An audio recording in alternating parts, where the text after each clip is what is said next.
Hey guys, I'm Roberta Peel. I'm the owner and artist at Oregon Trail Silver, and I'm one of your admins on Let's Make Jewelry. I want to show you guys a new tool that I came out with, and I want to show you how to use it. It's for acid etching. Alright, so let's see if we can zoom in a little bit here. Okay, so these guys right here, nicely rounded edges. Okay, we've got one that's 2 by a quarter and one that's 3/4 of an inch by a 1/4 inch. But see how nice and rounded and polished that they are? What I made these for, the other day I was trying to acid etch a piece. This one right here. This big huge piece right here. And anytime I try and do something like this, I always have this little burnisher that I use. I've tried pens, I've tried all different kinds of other things to try and burnish my heat transfer on. And I never do end up getting it all. Well, I decided, well, I need a new tool, so I made one. This big 2-inch one right here. Anyhow, I used it to burnish on my heat transfer and get this really lovely looking pattern on the back side of it, on the back plate. So anyhow, I figured, well, if I need something like this, somebody else does too. Anyhow, and here's a little smaller version of it that I'm going to go ahead and demo for you. So I have this little Potter pancake die cut out. This is the Thunderbird. It's from potterusa.com. You should be able to find it on there. They usually have it available. Anyhow, so I went ahead and cut it out, and it's not completely flat. I could probably anneal it and get it a little bit flatter. But anyhow, I've always found that, especially for pieces that I've rolled out myself, I have an issue trying to get a good transfer on. So I'll show you how I do my heat transfers and give you guys a little demonstration. Oh, so for those of you guys who have done acid etching before, or any kind of etching, everybody has their own way of doing it. This is just mine, okay? So what I'll do is for example, I have this piece that's cut out. I could have always etched the piece first and then turned around and done my transfer, and then turned around and done my cutout. But I didn't feel like doing that this time around. So what I'm going to do is I'm just going to go ahead and line the Thunderbird up right where I want it. I kind of like doing it this way better, because I can get it more, I can get it pretty even. I don't have to go through quite so much material. Alright, you can see I've just got like a little nice flat, this used to be a shelf to a CD thing.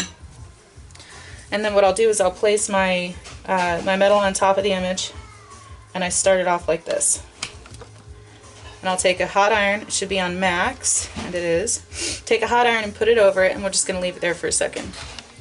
So in the meantime, I'll explain to you what we're going to do while this is actually heating up a little bit. So what I've done is I've taken this stock right here and really just rounded off the edges really nicely, okay, including the edges on the side, so there's no sharp edges. It's not going to scrape off my transfer when I go to burnish it on. And then for this guy right here with this big huge piece, I actually had a big piece of sheet silver. It was a 2x6 piece, and I didn't cut anything off from it. I just said screw it and use the whole thing for a bracelet, or for a cuff. Anyhow, so what I had done is I actually used this to burnish the whole thing. And now for those of you guys who know, especially if you roll your own sheet out like I tend to do, I didn't for this one, and this obviously isn't my own rolled, you want to go in more than one different direction. You really want to work on the corners pretty good and along the edges, and you always want to go in more than one direction. But the way that I actually have these set up, they're going to cover more space.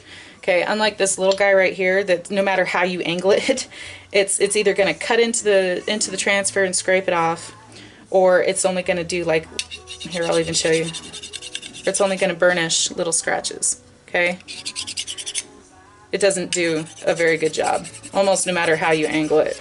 And this is just one style of a burnisher. I know other people have different kinds of burnishers that they use, but anyhow, so I went ahead and I made this. So we're going to leave this sitting on here for just a second. And remember, this piece, it's got a little bit of a curve to it, which is why this is going to be so handy and so nice to use. And again, this is just what I do. I go ahead and heat up my metal. For those of you guys who don't know how to prep your metal properly, I just take a dry Scotch-Brite pad, hold a piece in the palm of my hand, and then rub the whole thing. So if you use your Scotch pads, they're the Brillo pads, excuse me. So just use the Brillo pad or Scotch-Brite pad or something like that, and then rub the whole piece. And what you want to see are those fine micro lines, okay? And then I'll switch over to a little bit of rubbing alcohol, and after I wash and dry it, and then I'll just clean it off, and then I'll place it over my transfer. So, and then what I'll do is I'll just flip it over and give it a quick burnish. And again, because this is a curved piece, it's going to have a hard time adhering the wax and the toner. And those of you guys who don't know, or who don't quite understand how etching works, you're supposed to use toner when you print this stuff out. And I use thermal transfer paper. You can find on Amazon. It's for PCB circuit board etching. Anyhow, you take a design and you use a inkjet printer, or I'm sorry, a toner printer, and you print your design out after you size it all down. Print your design out on the glossy side of your paper, and then you just cut the design out, and then you can do your heat transfer. And I find my designs all over the place, primarily off from clip art. I look up free clip art designs that I can use, and then I'll transfer them over to Word, to Microsoft Word, and print them out a couple times until I've gotten the right size or the right ratio, or I have the entire page filled up, and then I'll print it off. I'll print it off on regular paper. And I like to pull it off and burnish it a couple times. It's not a very big piece, so it shouldn't take very long. Now you can overcook your designs. That's definitely a thing. Okay, we'll leave it on there for just another minute or two longer. Anyhow, so what I'll do is I'll print my designs off. I'll even show you. This is thermal transfer paper. I printed it on the wrong side on this one, but it's not going to hurt anything. But this right here is kind of the glossier side. And what I've done is I just went ahead and found a design that I liked, and I print out a whole bunch of them because I know I'm going to end up using them later. So I print out a whole bunch of them and try and fill the page up as best as I can, because you really don't want to waste anything if you can avoid it.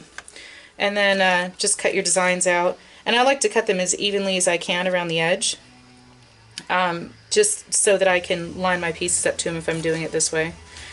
For the big one, I just set it down on top of it and used a scribe that I got from Jim Brandvik and traced around the outside edges, and it leaves a really, really, really fine line so you can see to cut it out. And I always cut it out just a little bit bigger. Alright, that should do it. And I just put it in between two pieces of, you don't have to, it's just the way that I do it. I just put it in between two pieces of really good paper towel that I have. Alright, so there's that. Every now and then what I'll do is I'll take this over and rinse it off, or put it under water, and then just press until it's fully saturated and then peel it off. But I found that also if you just set it down on like a cold piece of metal, it'll cool right off too, within almost no time. So as soon as this gets cool enough, I've got it on a cold piece of steel right now, then I'll peel it off and show you what it'll look like. And as long as it's been burnished on properly, you'll get a nice transfer.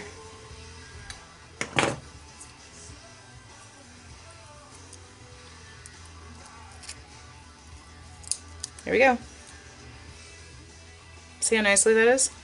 Now again, the reason why I had to burnish it is because this piece of metal, I don't know if you can see it in the video, it still has a curve to it. And I could have annealed it and hammered it out a little bit flatter, but even so, with my own hand-rolled pieces, you're probably still going to find it's really hard to beat that curve out.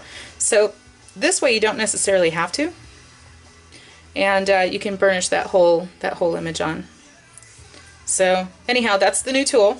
I'm going to put these up right now on the website at Oregon Trail Silver. Just some really nice, and they've got a really nice high polish to the ends of them.